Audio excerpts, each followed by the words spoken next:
exógenos y endógenos con hiperreactividad de la vía aérea y obstrucción del flujo aéreo, ya sea total o parcialmente reversible. Esto va a ocasionar uno o más de los síntomas respiratorios recurrentes, como son tos, sibilancias, disnea y aumento del trabajo respiratorio, estos de predominio nocturno.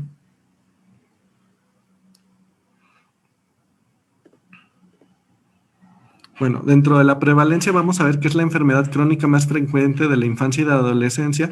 En México, el último estudio que se hizo para el 2006 reveló que el 11.7% de los escolares presentaban asma. Dentro de los factores asociados a la aparición de asma, los podemos dividir en factores del huésped, perinatales, ambientales y fármacos. Dentro de los huésped se van a encontrar la atopia y la hiperrespuesta bronquial. Dentro de los perinatales se encuentra la edad de la madre, si hubo presencia de prematuridad, si hubo tabaquismo durante la gestación, si recibió lactancia materna y si nació por cesárea o no el paciente.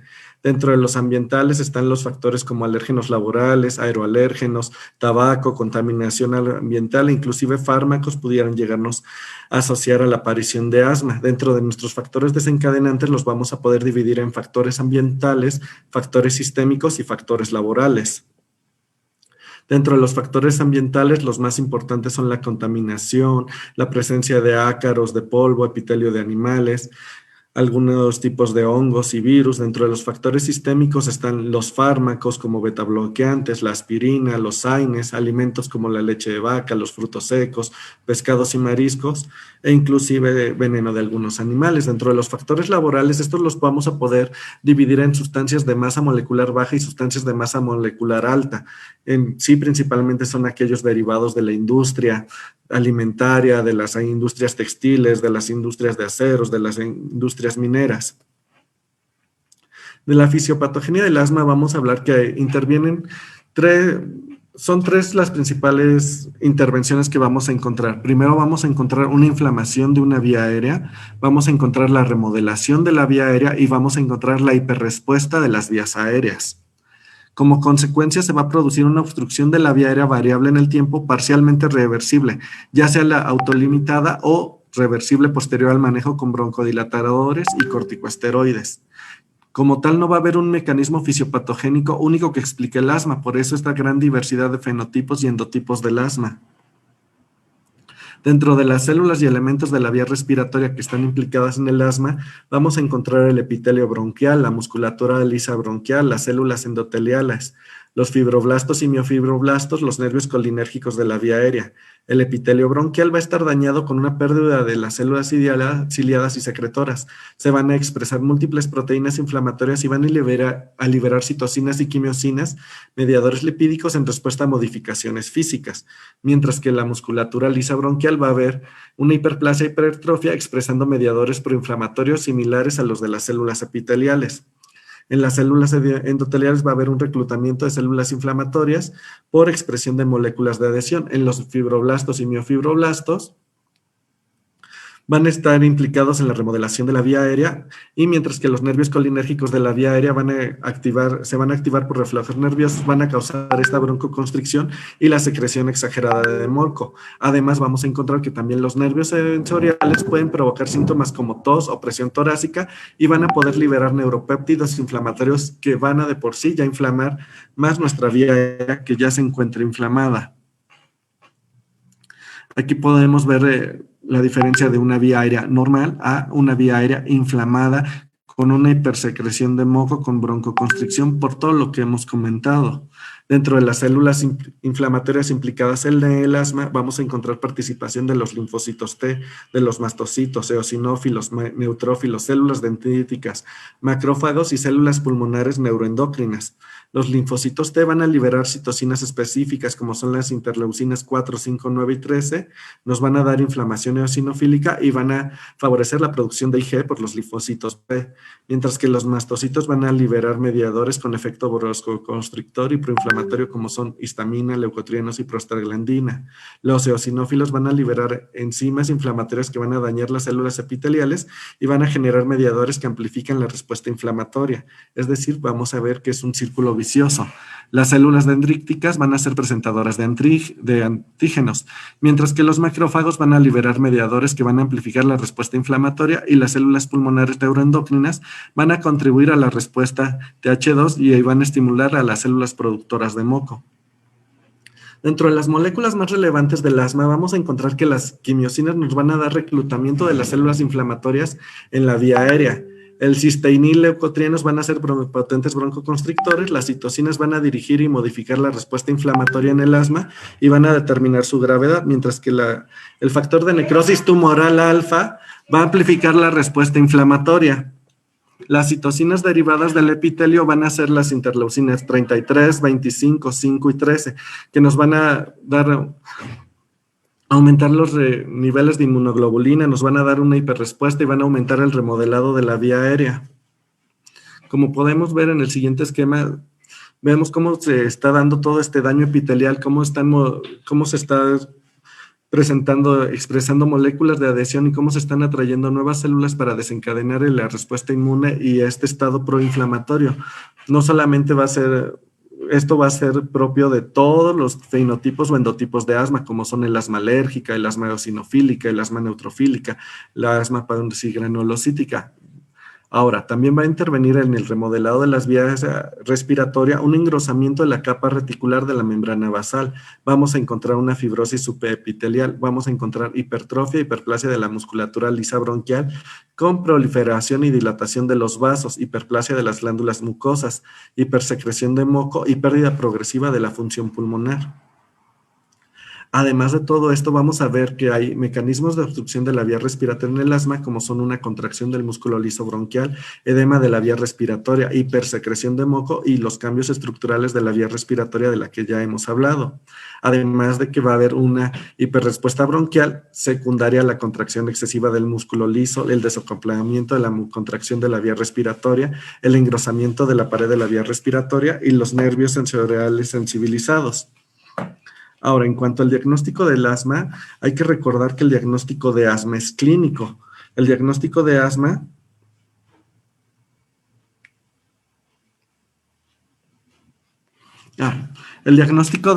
se va a encontrar, vamos a sospechar el diagnóstico de asma por la presencia de dos o más de los siguientes síntomas, que son las sibilancias, la tos, ya sea que por lo general va a ser una tos seca, paroxística y de predominio nocturno, la disnea y la opresión torácica. Siempre que tengamos dos o más de estos síntomas podemos integrar la sospecha de asma. Sin embargo, estos síntomas son muy comunes de la vía respiratoria y también hay que hacer un diagnóstico diferencial de estos síntomas, como puede ser la fibrosis quística, alguna alteración o anomalía de la vía aérea, una obstrucción laringea, alguna aspiración del cuerpo extraño, inclusive una aspiración crónica, enfermedad por reflujo gastroesofágico, tos psicógena, tuberculosis pulmonar, algunas cardiopatías, tumores primarios o enfermedades intersticiales.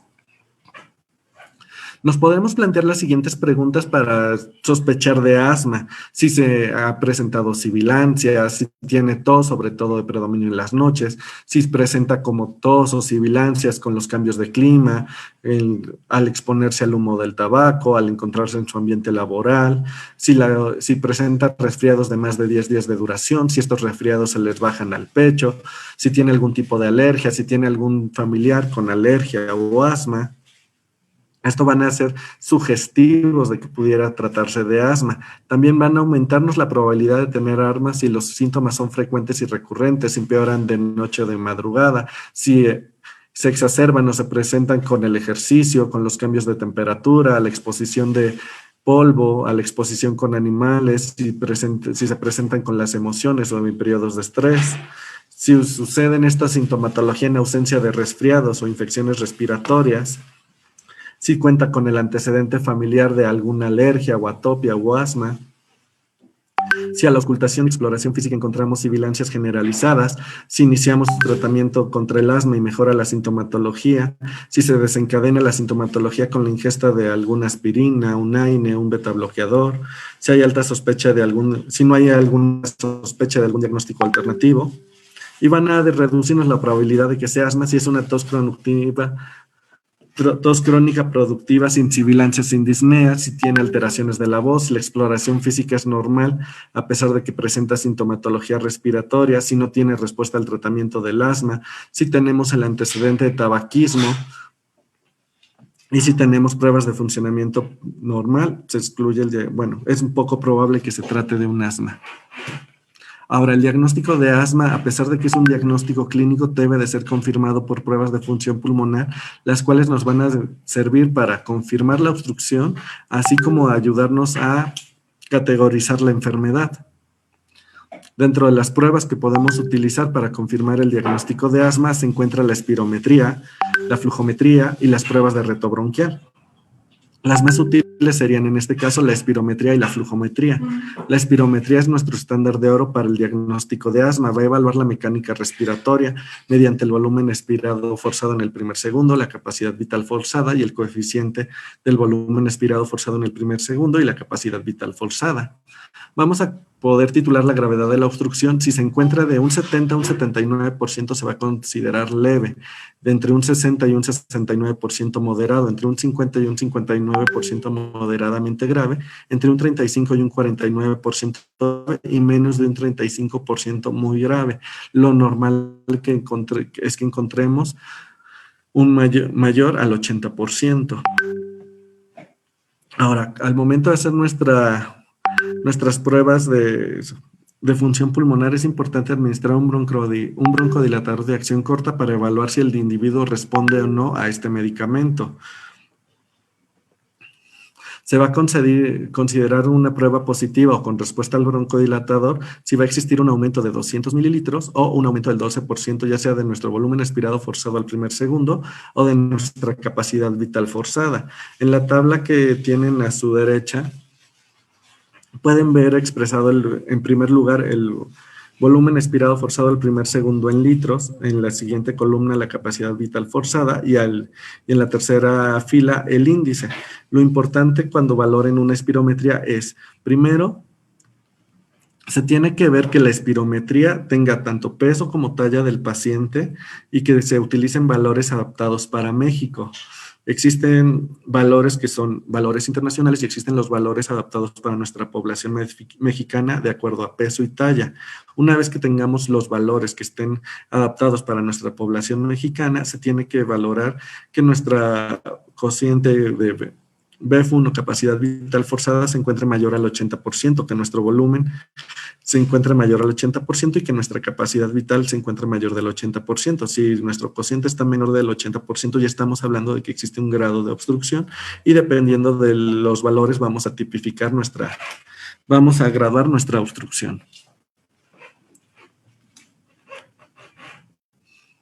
Ahora, en lugares, si no tuviéramos acceso a una espirometría o nuestro paciente no puede realizar la espirometría porque se le dificulta seguir las indicaciones, porque no tiene la capacidad de hacer una prueba aceptable y repetible, también es válido hacer un flujo expiratorio máximo o un flujo expiratorio pico. Eso es a través de un flujómetro. Se le va a pedir al paciente que realice una máxima inhalación y después realice una máxima exhalación y para fines diagnósticos se tiene que hacer esto durante 2 veces al día, una vez por la mañana y otra vez por la noche durante 15 días. Vamos a ver el cálculo de la variabilidad vamos a hacer una pequeña operación que va a ser nuestro valor más alto menos nuestro valor más bajo. El resultado de esta resta lo vamos a dividir entre nuestro valor más alto y este resultado lo vamos a multiplicar por 100. Se va a considerar una variabilidad positiva si el resultado es mayor al 20% y esto lo vamos a tener, nos sirve como diagnóstico para asma. También se puede realizar esta flujometría.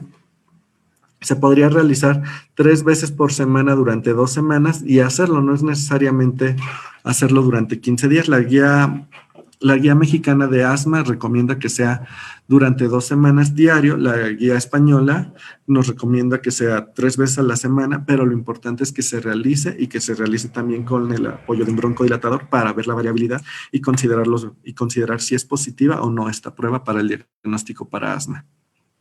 Ahora, dentro de los biomarcadores que nos van a ayudar a hablar de inflamación crónica, de inflamación tipo T2,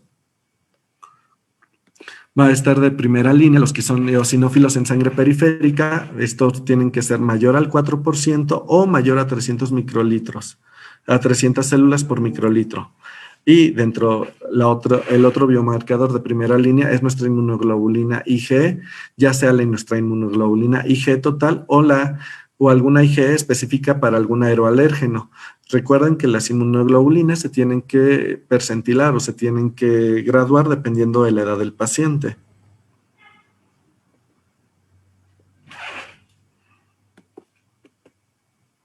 Nuestros biomarcadores de segunda línea es la fracción exhalada de óxido nítrico, que es conocida como FeNO, y los eosinófilos en esputo, siempre y cuando estos sean mayores de 2%. Sin embargo, tanto la fracción exhalada de óxido nítrico como los eosinófilos en esputo va a ser muy difícil que los tengamos a la mano en un primer nivel de atención. Por lo general, siempre los vamos a encontrar en centros especializados o en terceros niveles de atención. Ahora, una vez que confirmamos el diagnóstico de asma, tenemos que proceder a definir los detalles. En primer lugar, tenemos que clasificar el nivel del control del asma. En segundo lugar, vamos a clasificar el riesgo futuro y el nivel de gravedad de la enfermedad. Y finalmente, el fenotipo y el endotipo del asma con ayuda de los biomarcadores que ya les comenté. Para valorar el control del asma existen herramientas en formas de cuestionarios. El más comúnmente utilizado es el Asthma Control Test, que consta de 5 preguntas acerca de los síntomas y el uso del medicamento de rescate en las últimas 4 semanas.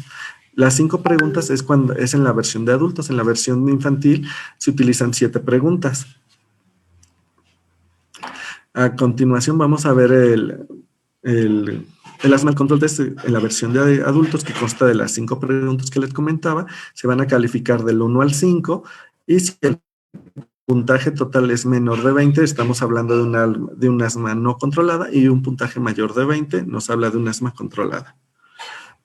E igualmente existe la versión infantil en la cual consta de 2 partes. Las primeras 4 preguntas las va a contestar el paciente y las últimas 3 preguntas las va a contestar el padre o el tutor del paciente. Y como habíamos comentado, un puntaje mayor a 20 nos habla de un asma bien controlada. Un puntaje entre 19 y 16 nos habla de un asma parcialmente controlada. Un puntaje igual o inferior a 15 nos habla de que el asma no se encuentra controlada. Lo indicado o lo sugerido es que realicemos nuestro Asthma Control Test en cada consulta médica, y que para valorar si tuvo o no respuesta a nuestro tratamiento, nuestras intervenciones, vamos a considerar una respuesta clínica significativa o relevante, un cambio en nuestra puntuación del Asthma Control 3 de 3 puntos. Para valorar el riesgo futuro lo podemos gradar como fuerte, moderado, poco o incierto, y esto va a depender de la historia de crisis de asma descontrolada, si tenemos alguna comorbilidad como apnea, hipopnea, EPOC, si tenemos deficiencia de vitamina D, si tenemos alguna enfermedad alérgica, si tenemos un uso subóptimo de la medicación o una falta de apego al tratamiento, algunas situaciones como edades en el extremo de la vida, ya sea edad avanzada o pequeños muy lactantes o preescolares, una función pulmonar reducida, tabaquismo, obesidad, entre otros. Ahora, el nivel de gravedad lo podemos graduar o lo podemos inducir en base al tratamiento que utilicemos. Actualmente utilizamos el tratamiento para el asma escalonado en 5 niveles.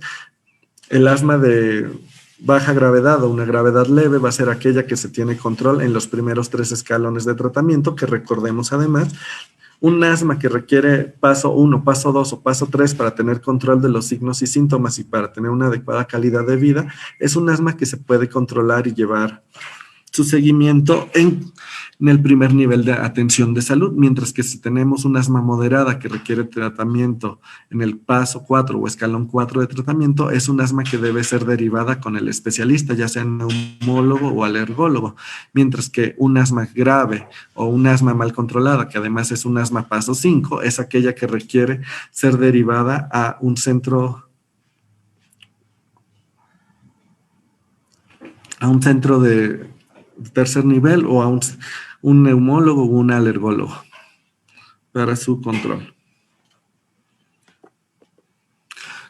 Como les comentaba, en la siguiente gráfica podemos ver que el asma leve va a ser aquella que se controla en los pasos del 1 al 3, requiere una baja dosis de corticosteroide inhalado y puede ser atendido en cualquier nivel de atención, mientras que el asma moderada requiere de un paso 4 en el escalón o pasos de tratamiento, requiere una dosis media de corticosteroide inhalado y tiene que ser valorada y seguida por un médico especialista, mientras que un asma grave es aquella que requiere un paso 5 de manejo control y requiere la atención con un médico especialista y de preferencia en un centro hospitalario.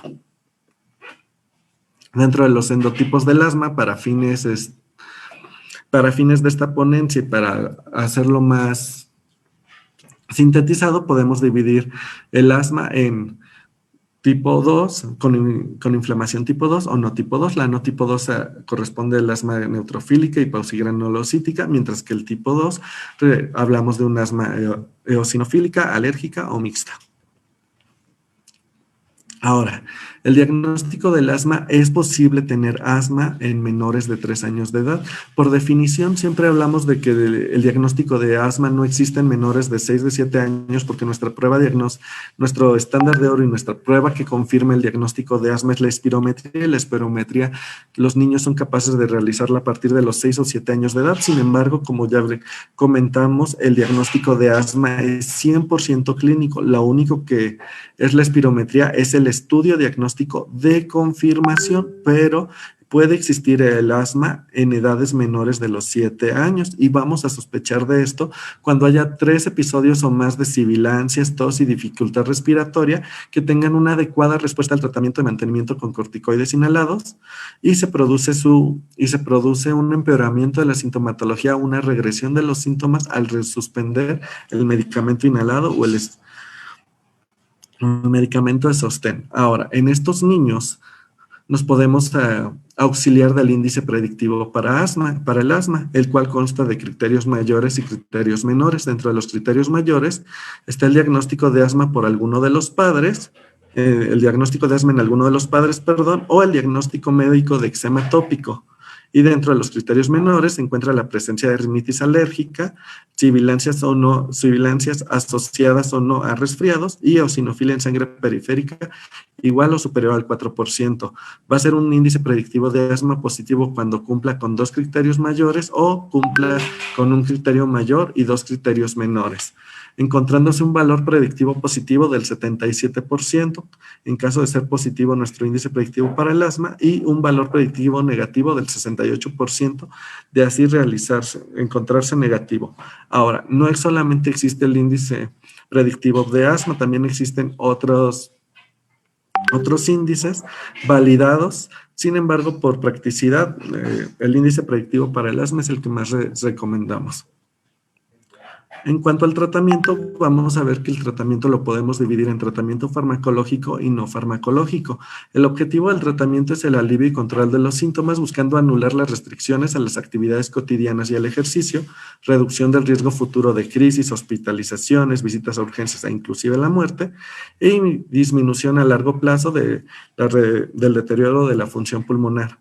Dentro del manejo farmacológico es evitar la exposición a los factores desencadenantes, tanto específicos como inespecíficos. Las acciones que podemos llevar a cabo es dejar el tabaquismo, aumentar nuestra actividad física, sobre todo ejercicios como la natación, evitar la exposición ocupacional, evitar la ingesta de AINES, tener una dieta saludable, evitar los lugares húmedos, tener un control de peso, evitar la contaminación, evitar los alérgenos extramuros, el estrés emocional, ventilar las habitaciones diariamente, tener una recámara austera con paredes y pisos lisos, preferir los cobertores sobre las cobijas peludas, lavar la ropa de cama cada semana, tener los peluches almacenados, tener fundas antiácaros para colchón y almohada, eliminar alfombras y tapetes de la casa, impermeabilizarla desde fuera, evitar lugares húmedos, ventilar diariamente, evitar el deporte al aire libre en momentos calurosos con mucho viento, bañar a las mascotas cada semana y evitar tener las mascotas en casa. Dentro de los medicamentos para el manejo de asma los podemos dividir entre medicamentos de mantenimiento y medicamentos de rescate. Los medicamentos para el control del asma o mantenimiento deben administrarse de forma prolongada y continua. Estos medicamentos podemos hablar de que son nuestros principales medicamentos, son los glucocorticoides inhalados o sistémicos, los antagonistas de los receptores de los leucotrienos, los agonistas beta-2 adrenérgicos de acción prolongada, conocidos como LABA, el tiotropio y los anticuerpos monoclonales. Mientras que los medicamentos de alivio se van a utilizar a demanda de forma rápida para tratar la broncoconstricción. Estos son los agonistas beta-2 adrenérgicos de acción corta, conocidos como SABA por sus siglas en inglés, principalmente siendo el salbutamol, y los anticolinérgicos de acción corta inhalados, como es el bromuro de ipratropio. Dentro de los broncodilatadores, los beta-2 agonistas van a activar los receptores beta-2 adrenérgicos en el músculo liso bronquial, causando relajación muscular y broncodilatación. Los ABA son los medicamentos de acción rápida y duración corta, y los LABA se pueden dividir en 3 grupos. Los LABA los podemos dividir como de acción rápida y duración prolongada, que son aproximadamente 12 horas. De estos corresponde el formoterol. Los de acción lenta y prolongada es el salmeterol, y los de acción rápida y ultra prolongada de más de 24 horas es el bilanterol y el indicaterol. Entonces recordemos que para fines de rescate no nos conviene indicar un salmeterol con budesonide como medicamento de rescate, ya que este es de acción lenta. Entonces, si lo que queremos es una acción rápida, lo indicado sería un formoterol.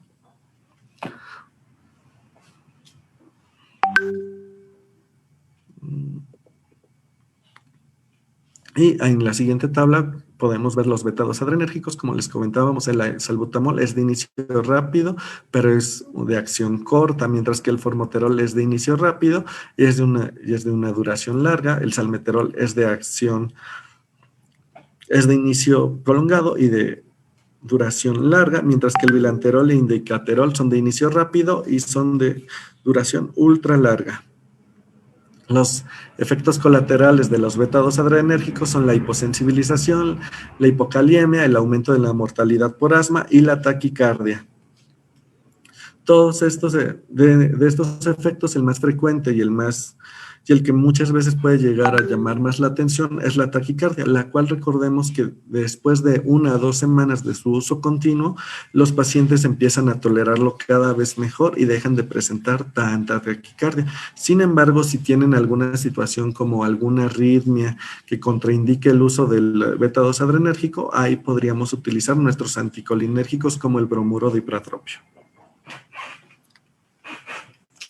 Los anticolinérgicos van a inhibir la broncoconstricción, que resulta cuando la acetilcolina se une a los receptores muscarínicos y provocan broncodilatación. El bromuro de ipratropio es un anticolinérgico de acción corta. El inicio de su efecto es un poco más lento que el salbutamol y con una duración de aproximadamente 8 horas. Van a existir anticolinérgicos muscarínicos de acción prolongadas, como lo son el tiotropio. Tienen indicación para el manejo adicional en el tratamiento de mantenimiento en situaciones de asma moderada a grave. Las metiljantinas, como la teofilina y la aminofilina, tienen efecto broncodilatador, además de un leve efecto antiinflamatorio. Sin embargo, debido a que su ventana terapéutica es muy corta entre la dosis terapéutica y los efectos adversos y la intoxicación, no se recomienda que se utilicen como parte del tratamiento del manejo de asma de manera ambulatoria, y su uso está únicamente reservado en aquellas situaciones de asma grave en un medio hospitalario. Y la medicación antiinflamatoria por excelencia van a ser los corticosteroides, los cuales van a actuar por su efecto genómico o no genómico. Y vamos a ver que tienen efectos colaterales como son disfonía, candidiasis oral y erupciones acneiformes periorales, osteoporosis, aumento de peso, disminución de la velocidad de crecimiento, hiperglucemia, glaucoma, catarata e insuficiencia suprarrenal. Pero esto únicamente cuando se administran en dosis superiores a las terapéuticas. Recordemos que los esteroides inhalados solamente se va a absorber, solamente va a llegar aproximadamente del 10 al 20% del esteroide inhalado a a la vía aérea, y de esto solamente se va a absorber a nivel sistémico aproximadamente el 2%, por lo cual el esteroide inhalado es una opción bastante segura siempre y cuando cuidemos las dosis que van a recibir nuestros pacientes, ya que, como les comentaré más adelante, no son las mismas dosis para los menores de 3 años, para los pacientes en edad pediátrica o para los pacientes mayores de 12 años y adultos. Ahora, los antileucotrienos van a inhibir la acción de los leucotrienos C4 y D4 sobre su receptor, y con ello tienen un leve efecto antiinflamatorio, por lo cual podemos utilizarlos como tratamiento para el asma, y sobre todo cuando se presente a la vez asma y rinitis alérgica. Sin embargo, es importante mencionar que ya se emitió una alerta de que se presentan alteraciones neuropsiquiátricas como son ansiedad, alucinaciones, brotes psicóticos, ideas suicidas y terrores nocturnos, por lo cual hay que considerar que pudieran llegar a presentar esta situación. Hay que informar a los padres o a nuestros pacientes sobre estas situaciones que pudieran llegarse a presentar, aproximadamente en un 2% de los pacientes, pero puede llegar a presentarse. En cuanto a medicación biológica del asma, tenemos el omalizumab, benralizumab, mepolizumab y dupilumab. Estos medicamentos como tal están indicados únicamente como parte del tratamiento del asma grave o de nuestro escalón 5 de tratamiento, y estos van a depender dependiendo del anticuerpo monoclonal que elijamos, va a depender si actúa a nivel de la inmunoglobulina E, la interleucina 5, la interleucina 4 y 13. Ahora, los dispositivos de inhalación, recordemos que todos los medicamentos que son aerosoles deben de ser administrados siempre por una cámara espaciadora para aumentar el depósito pulmonar y evitar los efectos adversos, como son la disfonía, la presencia de candidiasis oral, las erupciones acneiformes, y estos deben de ser un espaciador con mascarilla en niños y en lactantes y niños, y en adultos puede ser un espaciador con válvula y boquilla. El uso del espaciador va a evitar problemas de coordinación del disparo inhalación-exhalación, va a mejorar la distribución y la cantidad del fármaco que llega al árbol bronquial, va a reducir el depósito de partículas del fármaco en la orofaringe, va a disminuir la tos y la posibilidad de candidiasis oral, disminuye la biodisponibilidad sistémica y por ende los efectos sistémicos. Ahora, vamos a hablar del manejo escalonado del asma. El manejo escalonado del asma se va a dividir en 5 escalones, el cual es bastante didáctico.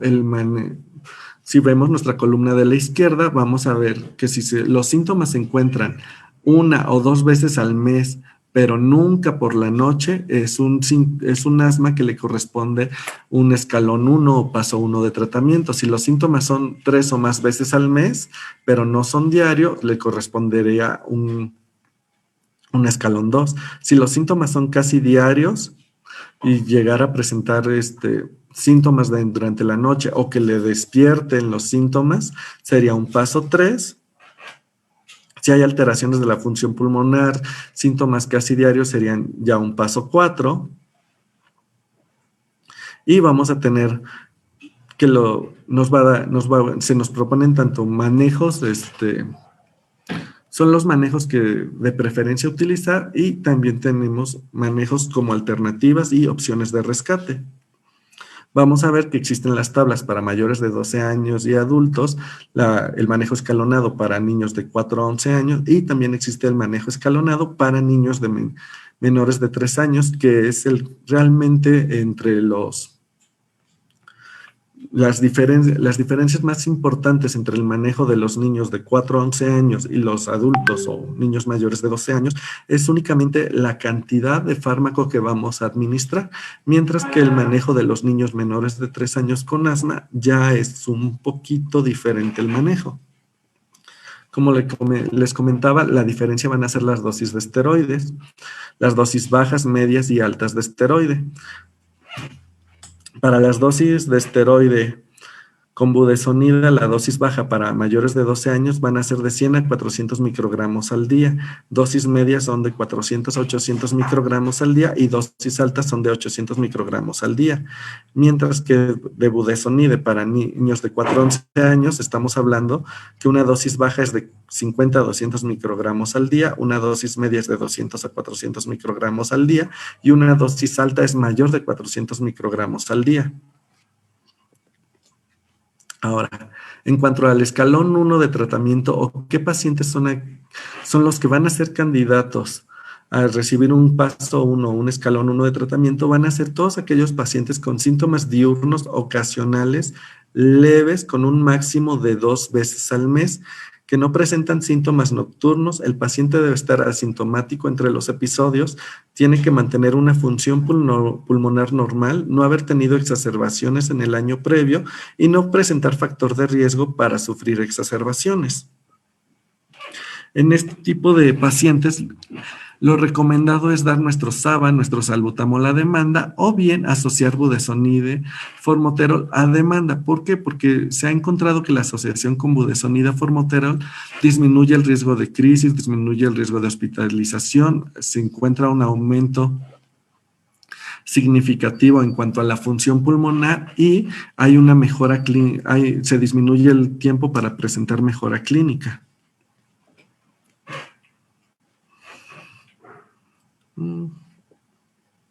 Ahora, como habíamos comentado, en aquellos pacientes que no esté indicado el salbutamol porque tengan alguna arritmia cardíaca, alguna contraindicación, también se puede utilizar un anticolinérgico de acción corta como el bromuro dipratropio, pero recordemos que su tiempo de acción es más lento y no da tanta broncodilatación, pero sin embargo tiene gran utilidad y se puede utilizar hasta 3 veces.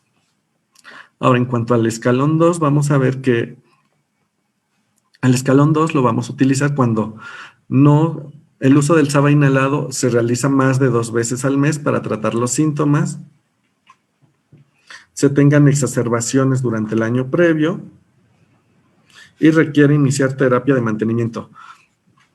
En la Guía Mexicana del Asma se habla de una regla 3-2-1, en la cual se habla que requerimos un paso 2 o necesitamos ya iniciar un esteroide inhalado de mantenimiento cuando se tienen 3 o más días con síntomas al mes, 2 o más ciclos cortos de esteroide sistémico al año, que es para que hablemos de ciclos de esteroide sistémico corto, tienen que ser por lo menos 3 días durante un evento y una hospitalización o más al año. Esta es la regla 3-2-1. 3 días al mes, 2 ciclos de esteroide o una hospitalización. Cumpliendo con cualquiera de estas 3 características, nuestro paciente ya es candidato para recibir un escalón 2 de tratamiento del asma, el cual consiste en esteroide inhalado a dosis bajas.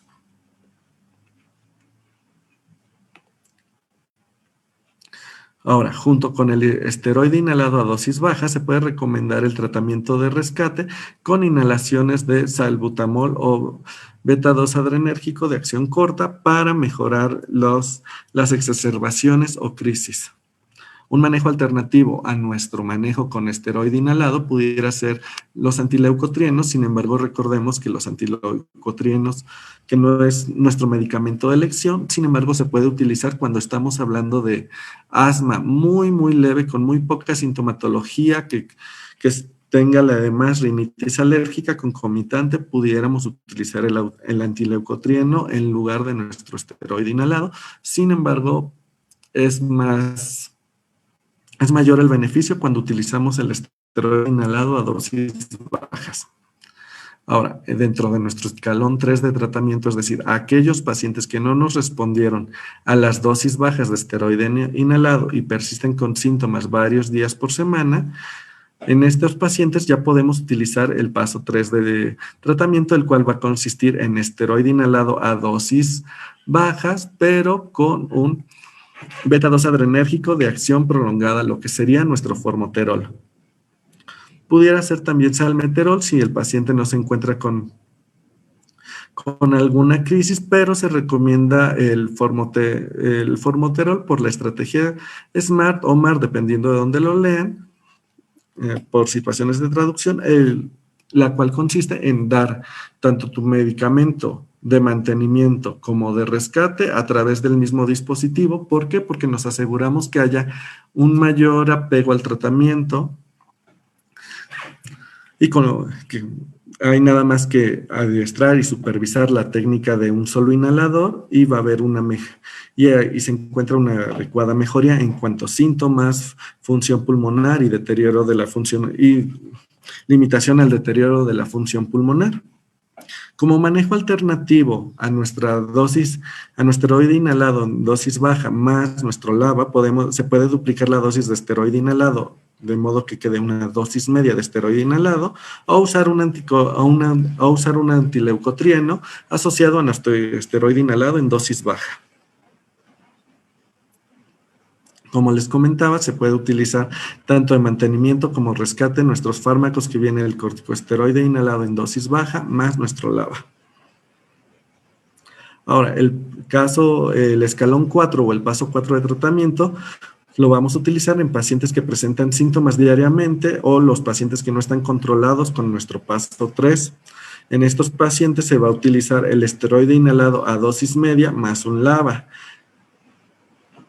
Si aún así nuestros pacientes no están controlados, ya aquí vamos a poder utilizar un anticolinérgico como lo sería el tiotropio, como lo comentamos en unas diapositivas anteriores. Ahora, recordemos que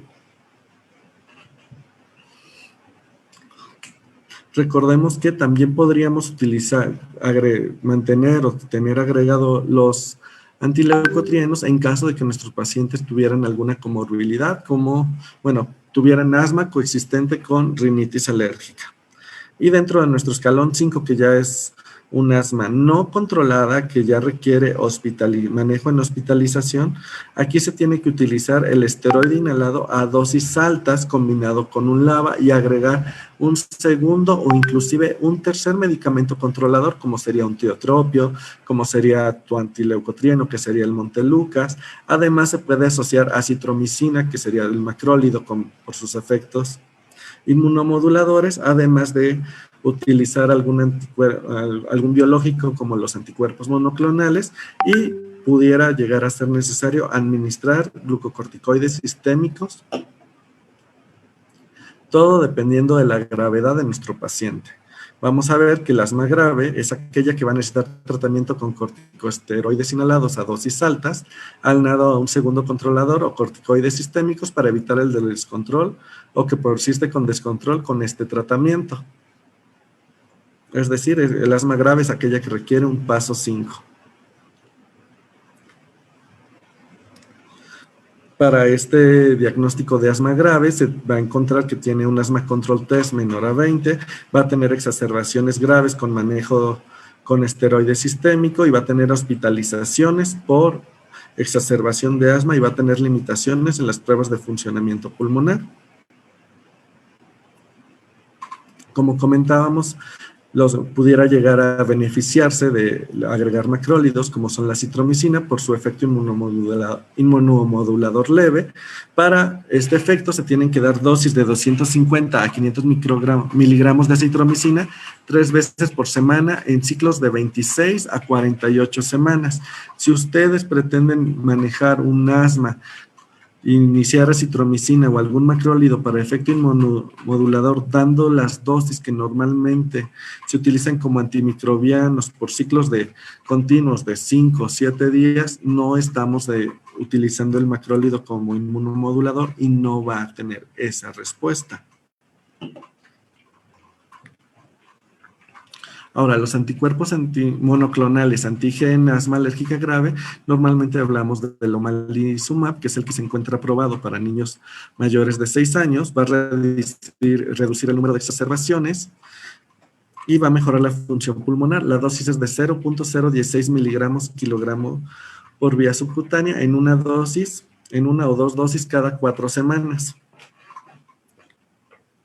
Y como comentábamos, esto es a grandes rasgos el tratamiento de asma en pacientes mayores de 4 años a adultos. Las diferencias son únicamente lo que es la dosis media, baja y alta del esteroide inhalado. Ahora, para los pacientes menores de 3 años, por lo general, ellos van a tener exacerbaciones o síntomas asociados a infecciones de las vías respiratorias y por lo general no van a tener síntomas entre exacerbaciones. Sin embargo, en ellos cambia un poco el algoritmo de manejo. Como tal, los niños menores de 3 años no se habla de un paso 5 de tratamiento de escalón para el manejo de asma. Y para los síntomas, para el momento agudo de la exacerbación, cuando tiene la infección respiratoria viral, normalmente se utilizan ciclos cortos de esteroide inhalado, no sistémicos, son ciclos cortos de esteroide inhalado para mejorar la función pulmonar y la sintomatología y reducir el riesgo de recaída, de recaída después de esta exacerbación. Vamos a hablar que en ellos las dosis bajas de budesonide son de 50 a 200 microgramos, las dosis medias de 200 a 400 y las dosis altas de mayores a 400 microgramos. Lo mismo para lo que sería la fluticasona, que son los esteroides que más frecuentemente podemos llegar a utilizar con ellos. Ahora, como les comentaba, en el tratamiento del paso 1, vamos a utilizar esteroide inhalado a dosis altas de 500 a 1000 microgramos de budesonide cada 12 horas por 7 días. Esto con la finalidad de reducir las exacerbaciones y la sintomatología. Esto de considerar que llegará a ser necesario. Hay veces que nada más con nuestra medicación de rescate responde al tratamiento. Y se proponen los rescates con corticosteroide inhalado, más nuestro SABA, nuestro salbutamol. Para el paso 2, en los niños menores de 3 años, se recomienda el uso diario de esteroide inhalado a dosis bajas como mantenimiento y como rescate, continuar con nuestro esteroide inhalado en dosis baja, más nuestro SABA o nuestro salbutamol de rescate. Para el paso 3 ya estaríamos hablando de uso de esteroide inhalado a una dosis media y eventualmente pudiera agregarse el LABA a nuestro corticosteroide inhalado en dosis baja. Y se propone un rescate con esteroide inhalado más SABA o lo que viene siendo nuestro salbutamol, lo que es la budesonide formoterol, está indicado a partir de los 4 años de edad. Sin embargo, se habla como en las guías internacionales lo refieren como una buena práctica utilizar la que es budesonida formoterol como mantenimiento. Y en el tratamiento para el paso 4, para el control y rescate, son dosis altas de esteroide más nuestro LABA. Como alternativa se podría utilizar dosis media de esteroide inhalado más el antileucotrieno, que sería el Montelukast, y también se pudiera agregar dosis de 2.5 a 5 microgramos diarios de tiotropio de ser necesario para tener el control adecuado de estos pacientes. Ahora, una vez que hemos tenido el control de nuestros pacientes, que nuestros pacientes están controlados, ya sea en su paso 5, paso 4, paso 3, paso 2 de tratamiento, vamos a citar en 3 meses, como mínimo, como máximo en 6 meses, y si tienen un buen control del asma, podemos iniciar el descenso del control de nuestro tratamiento, podemos desescalonar nuestro tratamiento. Esto para tener el control con la mínima dosis de medicamento. Vamos a disminuir la dosis de corticosteroide inhalado de un 25 a un 50% en intervalos de 3 meses. Ahora, una vez que disminuimos la dosis de nuestros esteroides inhalados, vamos a empezar a suspender o a disminuir nuestros segundos controladores, como son nuestros antileucotrienos, nuestro tiotropio, nuestro formoterol o nuestra salmeterol. En el paso 5 vamos a iniciar, que son nuestros pacientes con un asma grave, vamos a iniciar disminuyendo la dosis de esteroide sistémico, nuestro esteroide vía oral, al 50%, y después de disminuir la dosis del esteroide vía oral, lo vamos a dejar en días alternos hasta su suspensión. Después, una vez que tengamos un paciente en un paso 4, vamos a disminuir la dosis del esteroide inhalado a un 50%. No vamos a disminuir la dosis de nuestro LABA, que sería nuestro formoterol, a nuestro salmeterol, hasta que ya tengamos la dosis mínima necesaria de nuestro esteroide inhalado. Ahí ya iniciamos el descenso de nuestro segundo controlador. En el paso 3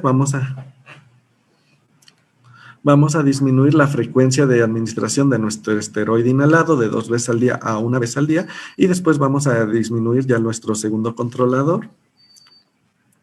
Y una vez que tengamos controlado a nuestro paciente en un paso 2 y que no ha presentado exacerbaciones ni síntomas, únicamente vamos a dejar control con medicamento de rescate, ya sea que nos vayamos por únicamente nuestro beta-2 adrenérgico de acción o querramos utilizar nuestra terapia con esteroide inhalado y pero únicamente de rescate cuando presente la sintomatología, pero recordemos siempre que tenemos que estar muy atentos que más de 2 veces que se requiera utilizar un rescate al mes, esto sin tomar en cuenta las veces que se pueda utilizar la medicación de rescate previo al ejercicio, se tiene que volver a subir de escalón para el tratamiento del paciente.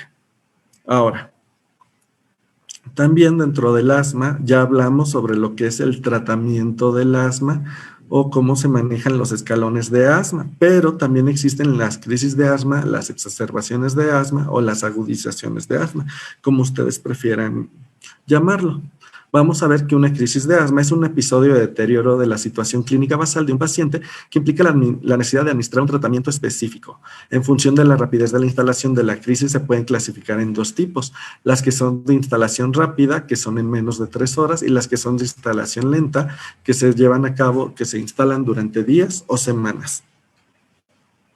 Las crisis de instalación rápida se producen por un mecanismo de broncoconstricción, tienen una mayor gravedad inicial y riesgo vital, su respuesta terapéutica suele ser más rápida y favorable y están desencadenadas por alérgenos inhalados, por la administración de fármacos como son los AINES o los betabloqueantes, alimentos o situaciones de estrés emocional. Las de instalación lenta son más del 80% de las crisis que acuden a urgencia, presentan un mecanismo inflamatorio, tienen una respuesta terapéutica más lenta, se deben a infecciones respiratorias de las vías aéreas superiores en su mayoría de las veces y nos hablan de un mal control de la enfermedad. Para evaluar las crisis de asma las podemos dividir o las podemos clasificar como crisis leves, moderadas, graves y crisis de riesgo vital. Los parámetros a evaluar van a ser la disnea, el habla, la frecuencia respiratoria, la frecuencia cardíaca, la presión arterial, el uso de músculos accesorios, las sibilancias, el nivel de conciencia, la saturación de oxígeno y en caso de tener la presión de oxígeno y la presión de dióxido de carbono en los gases arteriales, así como las pruebas de función pulmonar, ya sea por flujo o espirometría, sería lo ideal. En el tratamiento de las crisis leves puede tratarse en casa y en centros de atención primaria, siempre que se tenga una adecuada valoración funcional y se tenga una buena respuesta al tratamiento durante las primeras horas. Nuestro tratamiento va a ser a base de nuestro salbutamol y nuestro esteroide inhalado en dosis corta. No va a ser necesario añadir algún otro medicamento como es el anticolinérgico, el bromuro de hipratropio, en las crisis leves, ni deben prescribirse antibióticos de forma rutinaria, ya que recordemos que las principales infecciones de vías respiratorias son de origen viral. Los ABA, que es el salbutamol, son los fármacos broncodilatadores más eficaces y rápidos en el tratamiento de la crisis asmática. Se puede dar salbutamol en una dosis de 200 a 400 microgramos, es decir, o disparos con la cámara de inhalación o nuestra cámara espaciadora cada 20 minutos. Podemos continuar después la administración de salbutamol, 2 inhalaciones cada 3 a 4 horas hasta remisión de la crisis, y si en las primeras 2 horas del tratamiento se constata una evolución favorable y esta se mantiene durante 3 a 4 horas, no son necesarios más tratamientos. El uso de los glucocorticoides sistémicos acelera la resolución de la crisis y previene las recaídas.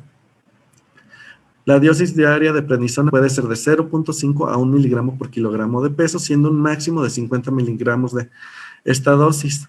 Y se puede mantener de 5 a 7 días suspendiéndose sin necesidad de reducción progresiva de la dosis. Es decir, si nada más vamos a dejar por una crisis de asma, supongamos que una dosis de 50 miligramos de prednisona en una persona que pesa a lo mejor 80 kilos, no es necesario hacer una reducción progresiva del esteroide. Se toma su esteroide el paciente una vez al día durante sus 7 días y el 8 se suspende tranquilamente. No es necesario hacer la reducción gradual del esteroide. Ahora, en las crisis moderadas y graves se va a necesitar la administración de oxígeno con el objetivo de alcanzar una saturación superior al 90%. En pacientes con cardiopatías cianógenas y en pacientes en estado de embarazo se recomienda llevar la saturación de oxígeno hasta un 95%. Los medicamentos como los beta-2 adrenérgicos de acción corta, es decir, nuestro salbutamol, van a constituir el tratamiento broncodilatador de primera línea también en estas crisis moderadas y grave. Aquí ya podemos utilizar el bromuro de hipratropio de manera simultánea con nuestro salbutamol. Y también debemos utilizar nuestro esteroide inhalado para tener una mayor reducción de la inflamación y de la sintomatología. También pudiéramos llegar a utilizar dosis de sulfato de magnesio cuando tengamos una hipoxemia o una obstrucción grave, con una dosis máxima de hasta 2 gramos. En la siguiente tablita podemos ver el algoritmo de tratamiento de nuestras crisis asmáticas, ya sean leve, moderada, grave o de riesgo vital. Vamos a ver que para nuestra crisis leve, nuestro tratamiento es nuestro salbutamol, por nuestros disparos a través de nuestra cámara espaciadora. Cada 20 minutos revaloramos y si mantiene la respuesta favorable, se puede egresar sin ningún problema y no es necesario aumentar el tratamiento o dar algún tratamiento adicional. En caso de que sea una crisis moderada grave, aquí ya está indicado que administremos oxígeno. Aquí ya podríamos utilizar el tratamiento nebulizado o en su cámara espaciadora. Y sí, aquí ya tenemos que valorar si iniciamos algún otro tratamiento adicional, como algún esteroide sistémico o algún otro tratamiento para tratar de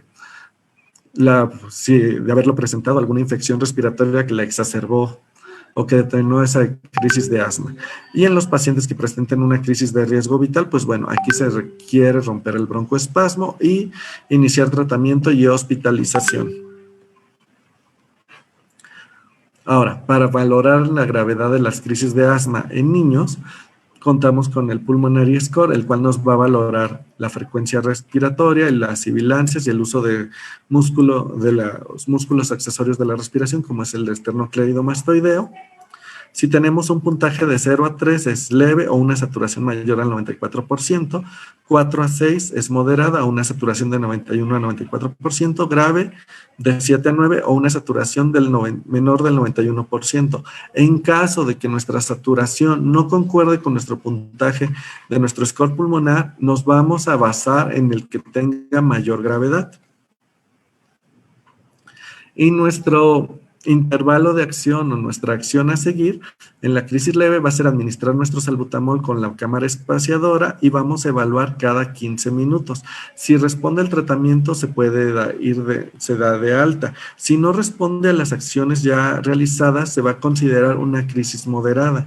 En ese caso de que sea una crisis moderada vamos a aumentar la dosis de medicamento, nuestros puffs de salbutamol, o podemos nebulizarlo. Vamos a reevaluar esta crisis y de no responder ya se considera una crisis grave y se tendrá que hospitalizar. Ya el manejo hospitalario va a depender de los recursos que tengamos y si realmente es una crisis grave o es un asma descontrolada exacerbada o si es una infección de vías respiratorias o alguna otra situación que se comporte con broncoespasmo. Ahora, Ya hablamos sobre el asma y del tratamiento del asma, pero existen variantes del asma. Dentro de las variantes del asma tenemos el asma ocupacional, la broncoconstricción por ejercicio, la enfermedad respiratoria exacerbada por ácido acetil salicílico y el asma en la mujer embarazada. El asma ocupacional es aquella que está inducida por la exposición laboral a agentes que se encuentran en el lugar de trabajo, aeroalérgenos, plantas, minerales, textiles, sustancias de alto peso molecular y bajo peso molecular. Para hacer su diagnóstico nos vamos a basar en nuestra historia clínica y laboral del paciente. Podemos hacer pruebas inmunológicas y pruebas de provocación específica de contarse con ellas, monitorización del flujo expiratorio máximo durante los periodos laborales y no laborales, y el tratamiento va a consistir en retirar al paciente del sitio de exposición a los alérgenos sensibilizantes. En la broncoconstricción por ejercicio va a estar dada en individuos con asma, en quienes al realizar ejercicio se desencadena un broncoespasmo.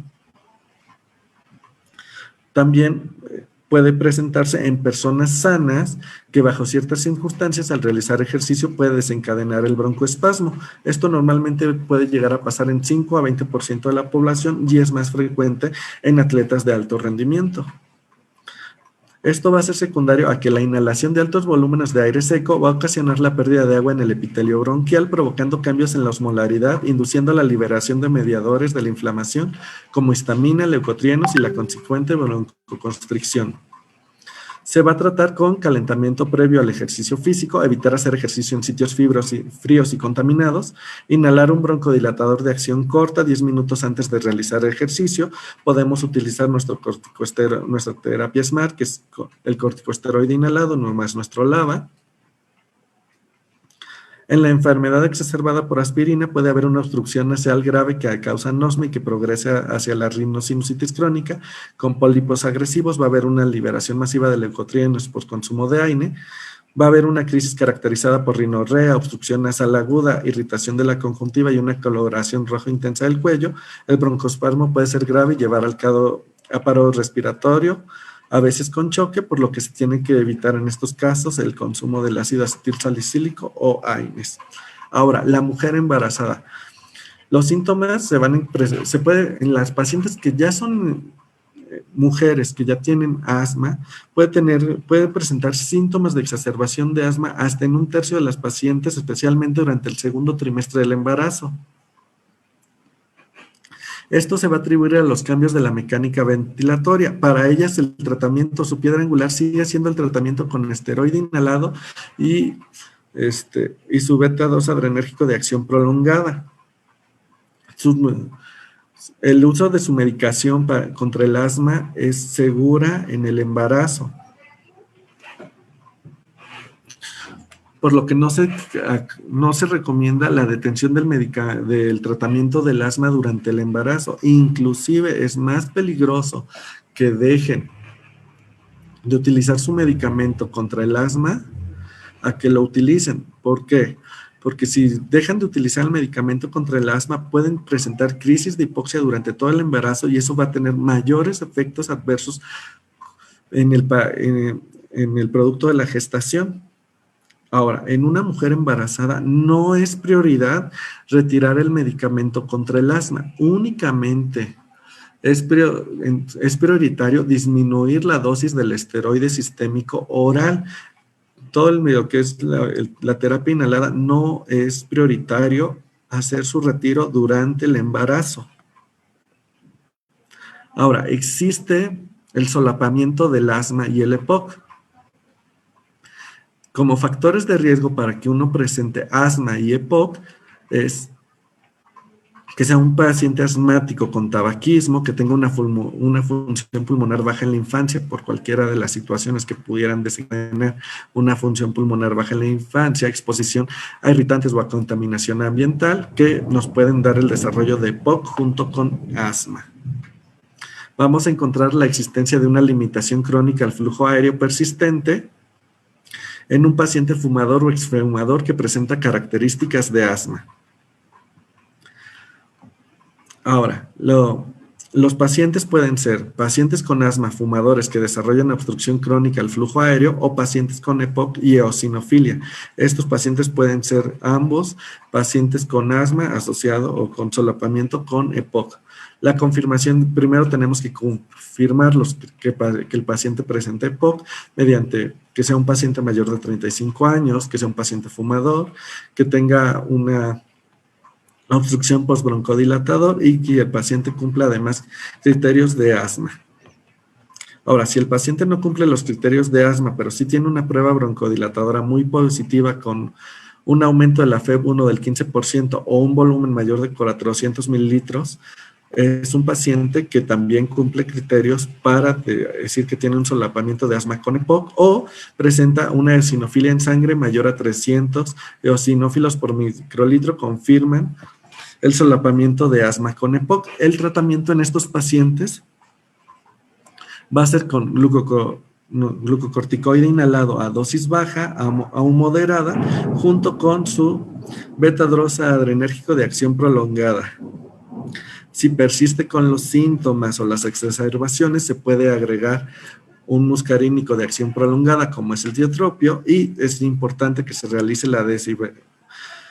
se retire el hábito del tabaquismo, se reciba rehabilitación respiratoria y oxigenoterapia de ser necesario en estos pacientes de asma solapada con EPOC.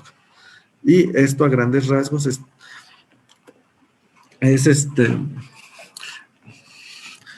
el manejo integral sobre el asma, y dejo para ustedes mi correo electrónico para alguna duda que quisieran expresarme en privado, o si tienen alguna inquietud o quisieran que les proporcionara alguna bibliografía, con muchísimo gusto lo podríamos hacer. No sé si tengan alguna duda o pregunta.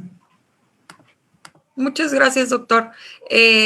Disculpen que al inicio de la sesión tuvimos problemas con la conexión. Nada más déjenme comentarles que el doctor Juan Carlos González Salazar es egresado de la licenciatura de médico cirujano por la Facultad de Medicina de la Universidad Autónoma del Estado de México, y él nos hizo el favor de estar hoy con nosotros en el Seminario de Medicina y Salud. También es especialista en pediatría y él realizó su residencia médica en la red de hospitales de la Secretaría de Salud de la Ciudad de México. Está certificado por el Consejo Mexicano de Pediatría y también realizó la subespecialidad de neumología pediátrica en el Centro Médico Nacional de Occidente del IMSS.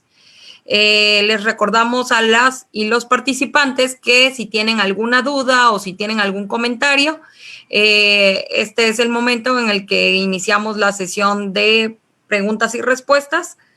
Y también estamos en vivo a través de Facebook.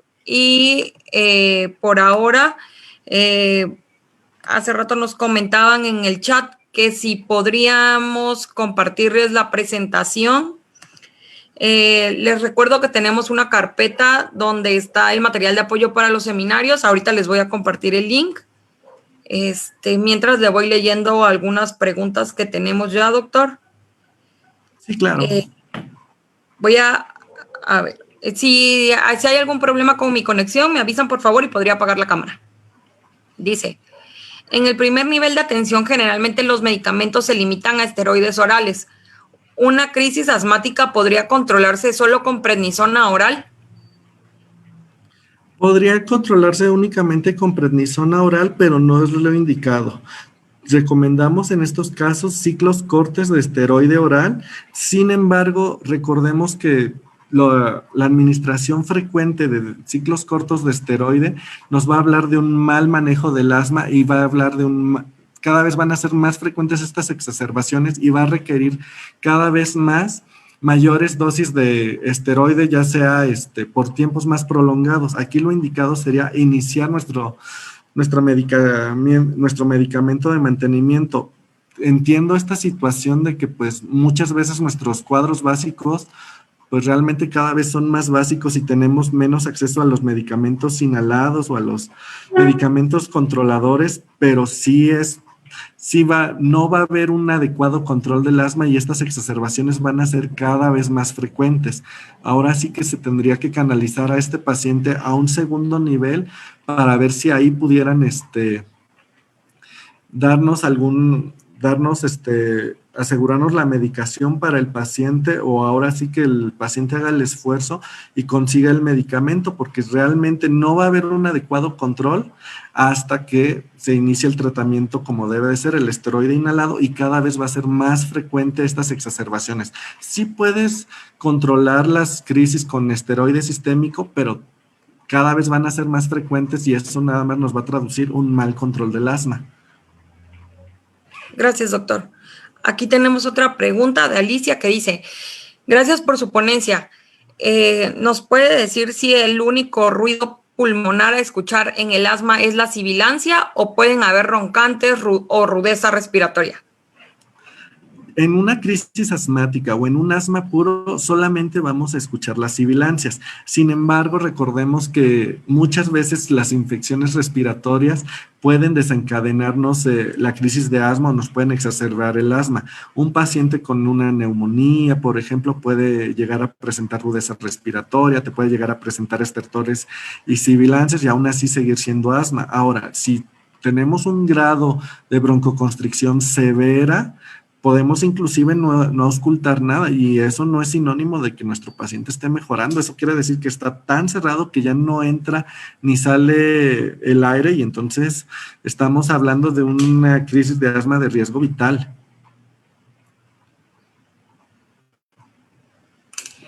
Entonces Gracias, sí pudieras doctor. llegar a encontrar rudeza o roncantes. Okay. Otra de las preguntas que nos hacen es, ¿qué actividad física se recomienda para personas que viven con asma? Principalmente la natación nos va a ayudar a mejorar la capacidad pulmonar y la función pulmonar es la principal actividad física a realizar que nos da una mejor rehabilitación pulmonar. Sin embargo, actividades como trotar, correr, algunos deportes que no sean de bajo impacto nos pueden ayudar en el asma. El principal es la natación, pero en general todos los deportes que son de bajo impacto nos van a ayudar. Actividades físicas como el gimnasio sí no van a mejorar la función pulmonar. Gracias, doctor. Tenemos otro comentario aquí de Viviana Hurtado. Excelente ponencia. Soy enfermera. Desconocía, por ejemplo, que ya se puede suspender sin dosis de retiro gradual la prednisona si el paciente pesa más de 80 kilos. Y bueno, muchas cosas que aprendí hoy. Gracias por la ponencia, doctor Carlos. Gracias a ti por prestarme atención y por permitirme llegar a ustedes. Dicen también en Facebook, ¿es necesario el aerochamber o se pueden usar vasos? No, es 100% necesario el aerochamber o alguna otra marca comercial o alguna cámara espaciadora. Realmente los vasos, como muchas veces utilizamos, se ha estado fomentando la práctica de sustituirlos por vasos de unicel. Lo único que hacemos al hacer esta práctica es desperdiciar el medicamento y que el medicamento no llegue. Lo importante de la cámara espaciadora es que vienen cubiertos por una fina película estática que hace que las partículas del medicamento se mantengan suspendidas en esta cámara espaciadora. Entonces, con cada respiración del paciente, se va introduciendo cada vez más un poquito de las partículas del medicamento. Si nosotros, por ejemplo, utilizáramos un vaso en lugar de una cámara espaciadora, lo único que vamos a hacer es alargar la distancia entre nuestro aerosol y nuestra vía aérea, pero esto no va a suspender el medicamento, el fármaco, para que se controle con cada respiración del paciente y llegue a su sitio de efecto. Entonces, al final de cuentas, sería lo mismo que no utilizar una cámara espaciadora. Gracias, doctor. También Emanuel Jiménez nos dice, ¿podemos utilizar solo metiljantinas como teofilina y a qué dosis sería la adecuada en niños? No podemos utilizar solamente la metiljantina como teofilina. La dosis de las teofilinas, hay un umbral terapéutico muy pequeño entre la dosis terapéutica y la dosis toxicológica. Entonces, no se puede utilizar la dosis de las metiljantinas en niños dependiendo de si es aminofilina o teofilina. De aminofilina podemos hablar de dosis de 1 a 2 miligramos por kilo de mantenimiento, pero sí tienen que estar haciendo controles seriados para ver que no, de nuestros niveles séricos de aminofilina, para asegurarnos que no estamos llegando hasta el nivel tóxico de aminofilina. Por eso no se recomienda el uso de las metiljantinas, ya nada más se utilizan en casos de asma grave, en hospitalización por esta situación, y tenemos que estar muy pendientes de que no tengan alteraciones gastrointestinales como diarrea, vómito, que no estén irritables, que no presenten convulsiones, porque estos son síntomas de intoxicación por metiljantina, sobre todo de aminofilina, y son muy frecuentes estas intoxicaciones, porque además de, una cosa es que tú administres una dosis terapéutica segura, y otra es la situación de qué tan rápido o qué tan lento puede depurar este fármaco tu paciente. Por estas situaciones que ya se dejaron de usar las metiljantinas y solamente están reservadas para uso hospitalario. Gracias, doctor. Nos dice Andrés Marín, excelente ponencia. Le pregunto el tratamiento en el asma grave, casi mortal, cuando el pronóstico es malo, ¿cuál sería el tratamiento de primera elección? Bueno, el tratamiento de primera elección sería esteroide inhalado a dosis altas, utilizar también nuestro segundo controlador, como sería nuestro LABA a dosis convencionales, esteroide sistémico, dependiendo de si es paciente pediátrico o un paciente adulto, podría ser, si es pediátrico, el esteroide sistémico a 1 o 2 miligramos kilogramo día. Si es paciente adulto, se puede utilizar máximo hasta 60 miligramos de metilprednisolona. Podríamos agregar acitromicina como efecto inmunomodulador 3 veces al día. En este caso sería 500 miligramos lunes, miércoles y viernes. Si tenemos a la mano, podríamos utilizar omalizumab, y todo depende. Si tu paciente, obviamente si es un asma grave, ya estamos hablando de que es un paciente que probablemente ya esté en ventilación mecánica, podríamos utilizar aminofilina para ayudar a romper el broncoespasmo, o sulfato de magnesio. También depende mucho de los recursos que tengamos a la mano.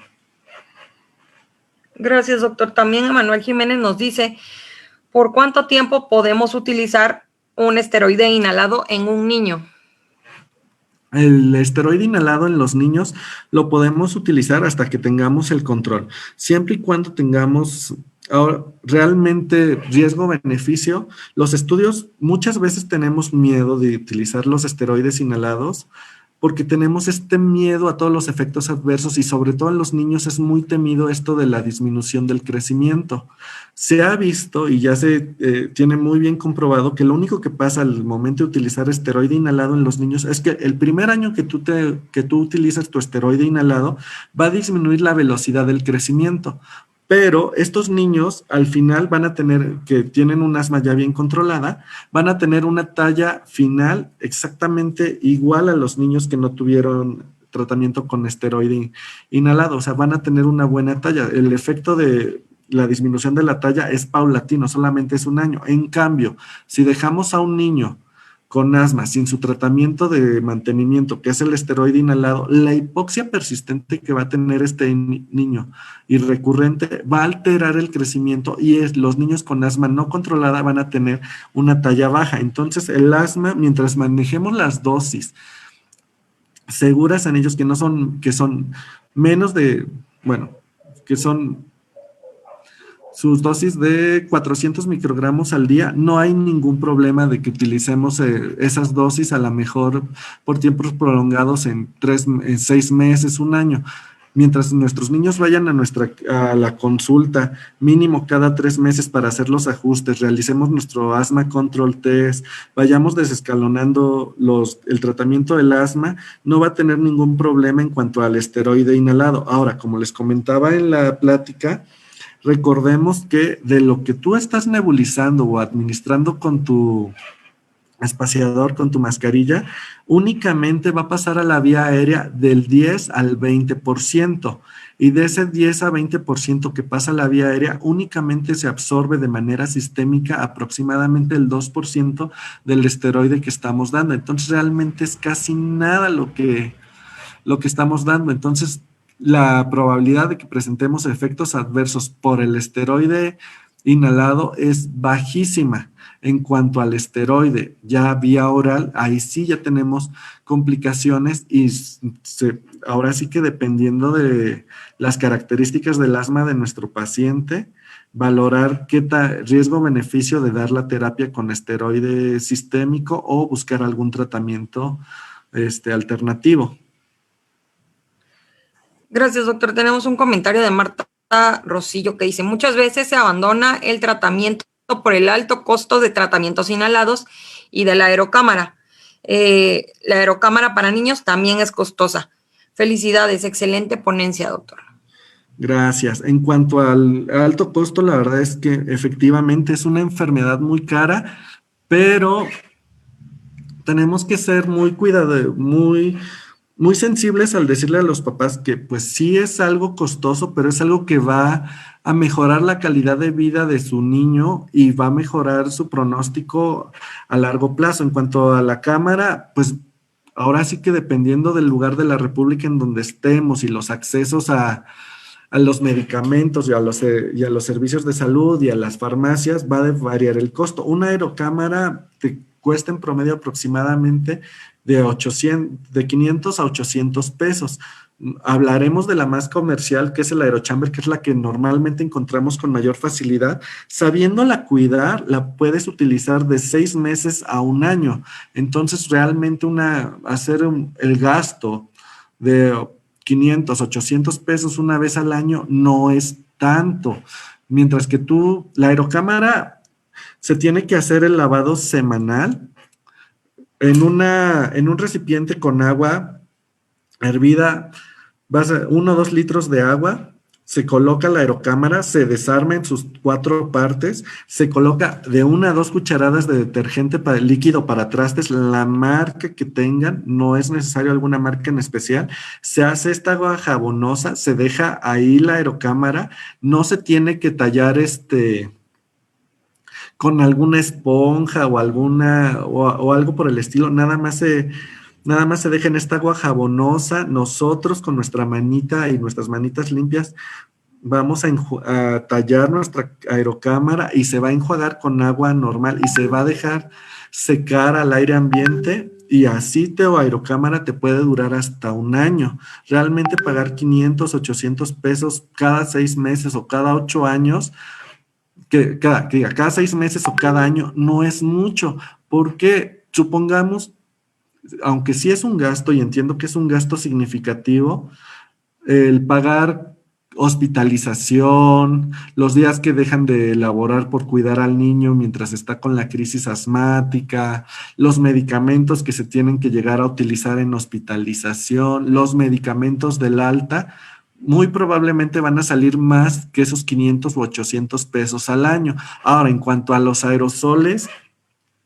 pues realmente sí son muy caros los aerosoles. Por desgracia, no todos los medicamentos para el tratamiento del asma se encuentran en cuadro básico, dependiendo de la Secretaría de Salud o de los servicios de salud a las que esté afiliado nuestro paciente, va a depender, pues ahora sí, el acceso a los fármacos que hay, pero ya hay medicamentos como son el salbutamol o el bromuro de ipratropio que se encuentran en genérico, los otros medicamentos que pudieran ser de mantenimiento, que son los ideales, como sería nuestra budesonida, formoterol, estos no se encuentran dentro del cuadro básico. Los he llegado a ver que varía su precio entre 800 y 1,000 pesos dependiendo de la farmacia, pero volviendo a lo mismo, ahora sí que es hablar mucho con los papás y hacerles conciencia que pues sí, es un gasto que se va a hacer, es un gasto extra. Entendemos que la economía de todos no nos permite hacer estos gastos de repente, pero si consideramos a largo plazo el pronóstico de nuestros hijos, el cómo se van a desarrollar y la posibilidad de que se tengan que hospitalizar y el costo que nos va a generar en la economía los días que se deje de trabajar, los días que el traslado al hospital, los gastos de comidas y de estancias en el hospital, pues ahora sí que se tiene que poner una balanza riesgo-beneficio. Yo considero que En ambos casos gana más el beneficio y vale más la pena hacer el gasto y el sacrificio y el esfuerzo por conseguir los medicamentos a la aerocámara este, a no darlo. Gracias, doctor. Sí, justamente programamos esta sesión porque en mayo se conmemora el Día Mundial del Asma. Así es. Y pues la iniciativa de este día es concienciar a la población acerca de la carga que supone la enfermedad y justo abordar esta parte de que los costos que incurren en el tratamiento de una persona que no está controlada, pues son mayores que los costos de intentar estar en control. Tenemos otra pregunta aquí en el chat que dice, ¿qué beneficios tiene o es funcional aplicar dexametasona en micronebulizaciones o el uso de adrenalina en micronebulización? En cuanto al uso de la dexametasona en micronebulización, no está indicado, en todo caso sería administración de dexametasona ya sea vía oral o intramuscular o inclusive intravenosa. En cuanto a la adrenalina, se pudiera utilizar para broncoespasmo, pero realmente no son fármacos de elección en crisis de asma o como manejo de asma. Realmente, ahora sí que no están indicados, pero si es a lo único que se tiene acceso, sería la adrenalina nebulizada a 0.5 miligramos kilodosis sin diluir y con una dosis máxima de 5 miligramos en nebulización. La dexametasona no está hecha para nebulizar y en cuanto a, estoy viendo una pregunta que también nos preguntan acerca de si es recomendable las nebulizaciones con solución o si son directas. Las nebulizaciones, lo indicado es nebulizar diluyendo los medicamentos con solución salina. Tiene que ser un volumen mínimo de 3 mililitros para que sea un volumen mínimo para la mayoría de los nebulizadores que hay, que son los tipo jet, te piden mínimo un volumen de 3 mililitros para que se nebulice correctamente y para que el fármaco se llegue a la vía aérea y se utilice. Menos de 3 mililitros nebulizado, realmente es muy poco lo que va a llegar a la vía aérea nebulizado de esta forma. Tiene que ser con solución salina porque si nebulizan a lo mejor con agua bidestilada o con solución glucosada, se van a precipitar las partículas del fármaco y no se va a nebulizar adecuadamente. Gracias, doctor. Me parece que esas son todas las preguntas que tenemos aquí en el chat y en redes sociales. No sé si quisiera cerrar la sesión con algún comentario, con algún comentario para ya finalizar y que sea lo que los participantes se lleven. Bueno, pues para finalizar, solamente les quisiera recordar que el asma es una enfermedad muy, muy frecuente. Ya como hemos comentado, existe el asma en menores de 7 años, existe el asma en menores de 3 años. Hay que sospechar que existe el asma y sobre todo hay que tratar el asma. El tratamiento del asma es a base del esteroide inhalado. Aunque sea difícil de conseguir, aunque sea difícil de encontrar, es lo que nos va a ayudar a que nuestros niños se desarrollen correctamente, a que no tengan una pérdida de la función pulmonar. Entre más sanos crezcamos, más sanos nos vamos a desarrollar y mejores condiciones de salud vamos a tener para enfrentar nuestra vida día a día. Es bien, bien importante que hagamos conciencia, porque muchas veces pasa por alto este tipo de enfermedades que son enfermedades crónicas que a la larga nos traen problemas de salud. Entiendo que pues realmente las condiciones de nuestro país no se prestan para que tengamos una cobertura homogénea en los servicios de salud.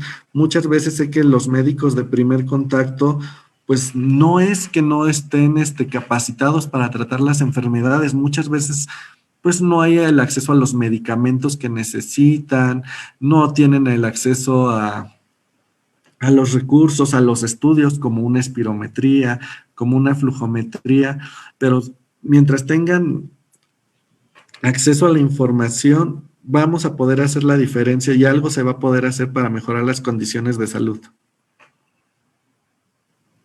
Muchas gracias, doctor Carlos. Esperamos que pueda volver a acompañarnos en estos seminarios.